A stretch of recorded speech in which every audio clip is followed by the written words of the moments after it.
The hunt begins. Captain Morgan Hayes stood motionless on the bridge of the exploration vessel Odyssey, her eyes fixed on the approaching alien ship. It resembled a manta ray crafted from obsidian, its hull reflecting starlight in mesmerizing patterns as it silently cut through the void. This far from Earth, 17 light-years in the unexplored Tau Ceti system, the Odyssey's mission had been purely scientific. First contact had never been part of the plan. Still no response to our hails, Captain, reported Communications Officer Jameson, his fingers dancing over the holographic interface. They're receiving, but they're not answering. Hayes nodded, maintaining her composure despite the knot tightening in her stomach. Continue broadcasting our first contact package. All languages, all frequencies. The Odyssey had been mapping the outer planets of Tau Ceti when their sensors detected the massive vessel emerging from what appeared to be a spatial distortion. For 3 days, they had attempted communication while maintaining a respectful distance. Now the alien ship was closing in, its purpose unclear. "Energy spike," shouted Lieutenant Commander Rivera from Tactical. "They're powering weapons." Before Hayes could issue orders, the view screen flickered to life. The creature that appeared sent an involuntary shiver down her spine. Vaguely humanoid but with an exoskeleton of iridescent blue-black kitten, its face featured multiple pairs of glittering compound eyes arranged in vertical rows. When it spoke, 4 mandibles clicked and separated in unsettling synchronization. "We are Verax," the alien announced, its voice rendered in oddly melodic English by the translation matrix. "You have been selected." Hayes stepped forward. "Selected? This is Captain Morgan Hayes of the Earth exploration vessel Odyssey. We come in peace and seek dialogue between our species." A sound emerged from the alien that the computer struggled to translate, something between a laugh and a hiss. "Peace is irrelevant. Dialogue is unnecessary. You are prey. We are hunters. This is the natural order." The bridge crew exchanged horrified glances as the alien continued. "Your species is unknown to us. Your vessel is primitive. Your defensive capabilities are minimal. You will provide excellent sport. As is our custom, we grant you a head start. Flee, prey. The hunt begins in one of your Earth hours." The transmission cut abruptly. Hayes didn't hesitate. "Red alert. All hands to battle stations. Navigation. Plot the fastest course back to the Sol system." "Captain," Rivera objected, "we can't outrun them. Their propulsion technology is decades beyond ours." "We're not trying to outrun them, Commander," Hayes replied, her voice steel. "We're trying to warn Earth. Our mission just changed from exploration to survival." She tapped her comm badge. "Engineering, I need everything you've got. Push our engines past redline if you have to." "Aye, Captain," came the accented reply of Chief Engineer Komatsu. "But the strain on the warp core will be severe. We might burn it out completely. Better a burned-out core than a dead crew. Make it happen." As the Odyssey's engines surged to life, the science officer, Dr. Eleanor Webb, approached Hayes with a datapad. "Captain, our initial scans of their vessel revealed something interesting. Their hull is designed to absorb energy weapons, suggesting they've evolved their technology to hunt species with similar advancements to their own." Hayes glanced at the data. And we're not similar," Webb continued. "We're different. Our technology developed along completely different lines. That might give us an advantage they don't expect." For the first time since the alien transmission, Hayes felt a glimmer of hope. "Work with Tactical. I want options." The hour passed with frantic preparations. When the massive Verax ship began to move, it accelerated with frightening speed. But the Odyssey was ready. "They're launching smaller craft," Rivera reported. 6, no, 8 hunter vessels approaching." Hayes stood from her command chair. "Execute our plan. Now." The Odyssey suddenly vented plasma from its port nacelles, creating a dense cloud of superheated gas. As the hunter ships entered the cloud, the Odyssey fired its primitive but effective point defense railguns. Physical projectiles accelerated to tremendous speeds that the energy-absorbing hulls of the Verax weren't designed to repel. 2 hunter ships spun out of control as hypervelocity slugs tore through their hulls. A third exploded spectacularly as a lucky shot found its power core. "They didn't expect that," Hayes said with grim satisfaction, setting up for another volley. But the remaining hunters quickly adapted, changing formation to avoid direct fire. One managed to latch onto the Odyssey's hull, burning through the outer plating with plasma cutters. "Breach on Deck C," came the security chief's voice over the comm. "They're boarding us." Hayes tapped her comm badge. "All security teams, defensive positions, use projectile weapons only. Repeat, physical ammunition only." The Odyssey shuddered as it pushed its engines beyond safety parameters, while inside, the crew fought desperately against the boarding Verax. The aliens were physically imposing, taller than humans, with natural armor and claws that could shred through standard body armor. But they had expected terrified prey, not determined resistance. Security footage showed the first boarding party encountering a prepared defense team. The Verax charged forward with predatory confidence, only to be met with a barrage of bullets from ancient design weapons that the crew had fabricated specifically for this confrontation. The aliens' natural armor, evolved to withstand energy weapons, provided minimal protection against kinetic projectiles. On the bridge, Hayes watched the battle unfold across the ship while orchestrating their desperate flight. "Status on the main Verax vessel. Still pursuing, Captain, but we've managed to damage their forward sensors with our last railgun barrage," Rivero replied. "They're falling behind slightly." Hayes nodded. "Keep pushing. We need to reach the communications relay at the edge of the system." For 6 grueling days, the chase continued. The Odyssey suffered grievously. Nearly a third of the crew was dead or wounded, multiple systems were failing, and the warp core threatened to breach at any moment. But they had surprised the Verax, killing more hunters than the aliens had anticipated losing to what they considered primitive prey. On the 7th day, they reached the communications relay, transmitting all data on the Verax, their technology, biology, tactics, everything we've learned, Jameson reported, his hands shaking with exhaustion. "Encoded burst transmission complete. Earth has received our warning." Hayes allowed herself a moment of relief before returning to the grim reality of their situation. The Odyssey was crippled, the warp core was failing, and the Verax mothership was closing in for the kill. "All hands, this is the captain," she announced shipwide. "Our mission is accomplished. Earth knows what's coming. Now we have one final task." She turned to tactical. "Are the self-destruct systems still operational?" Rivera nodded solemnly. "Yes, Captain. And I've taken the liberty of modifying them with Dr. Webb's assistance. When we blow, we'll take most of their hunter ships with us." Hayes looked around at her brave, exhausted crew. "It's been an honor serving with all of you. Because of what we've done here, Earth will be ready when they come." She took a deep breath. "Now, let's show these hunters that human prey has teeth." The Odyssey waited until the Verax hunter ships surrounded it, preparing for their final assault. Then, with a blinding flash, the exploration vessel's warp core detonated.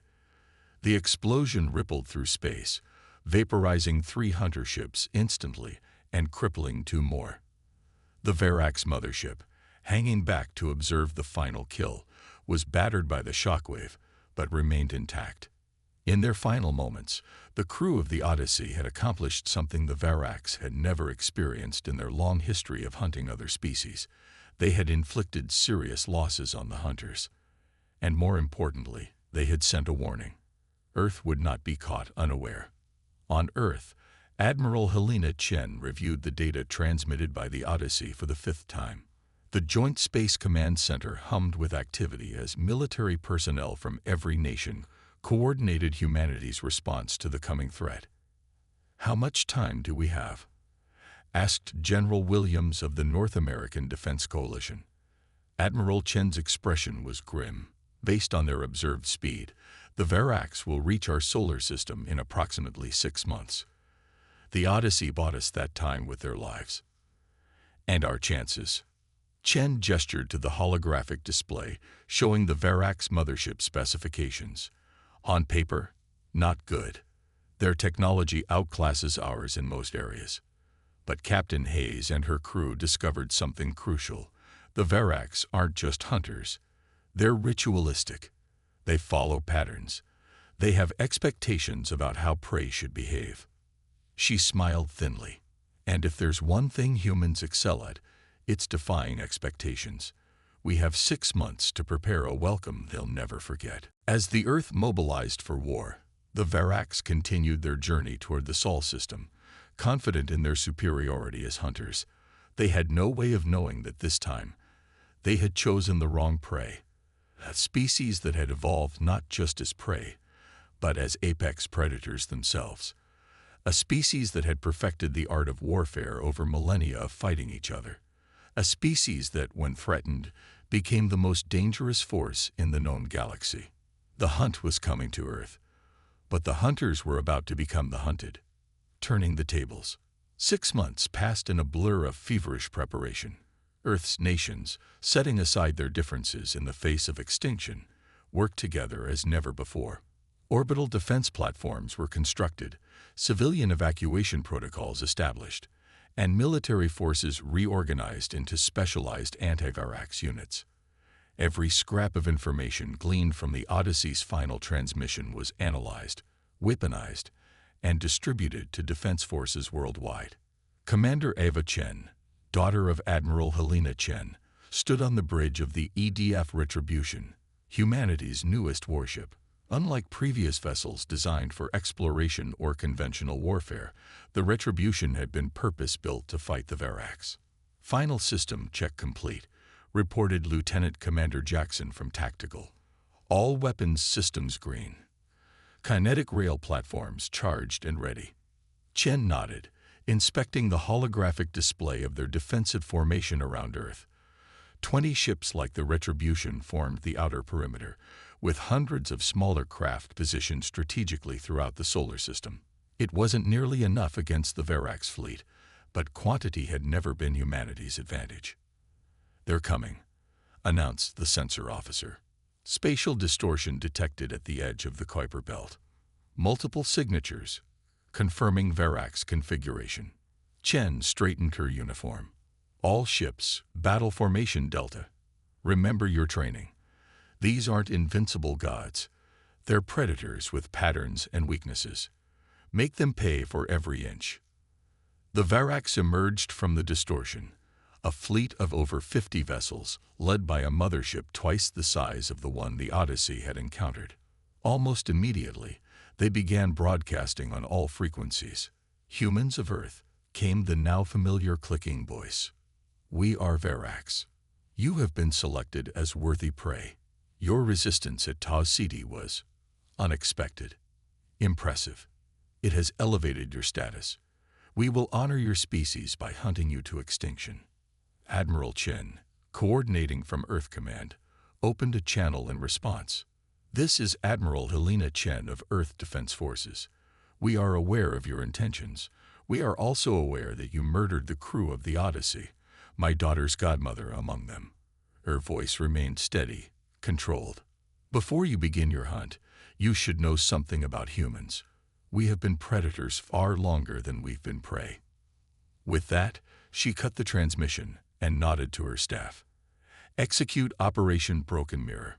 Throughout the solar system, automated mining vessels suddenly activated, their engines pushing them toward the Verax fleet. The aliens, expecting conventional military resistance, ignored these apparently harmless industrial craft until they detonated. The explosions weren't particularly damaging to the Verax ships, but they created massive clouds of reflective metallic dust that completely confused the Verax sensors, which relied heavily on reflected light patterns for targeting. In the ensuing confusion, Earth's military vessels struck with precision.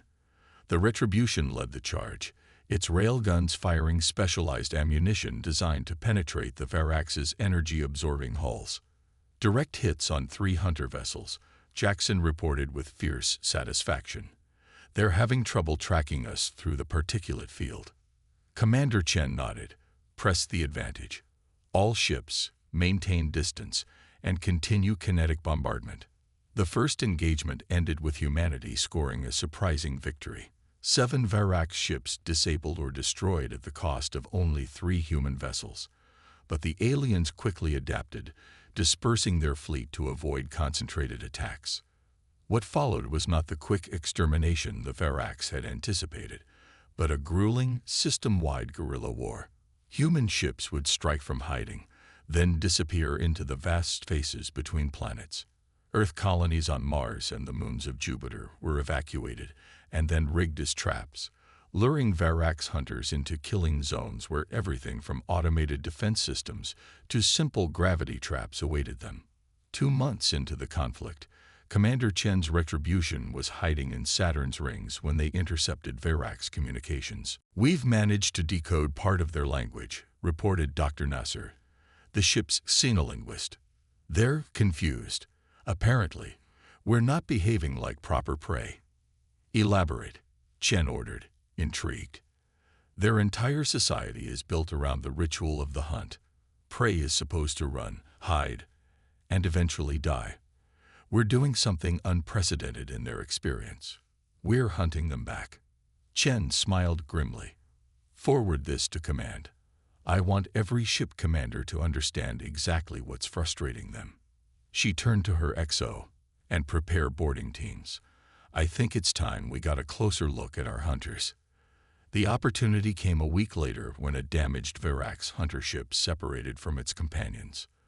The Retribution struck quickly, disabled its engines, and launched boarding pods before the Varax could self-destruct their vessel. The boarding action was brutal.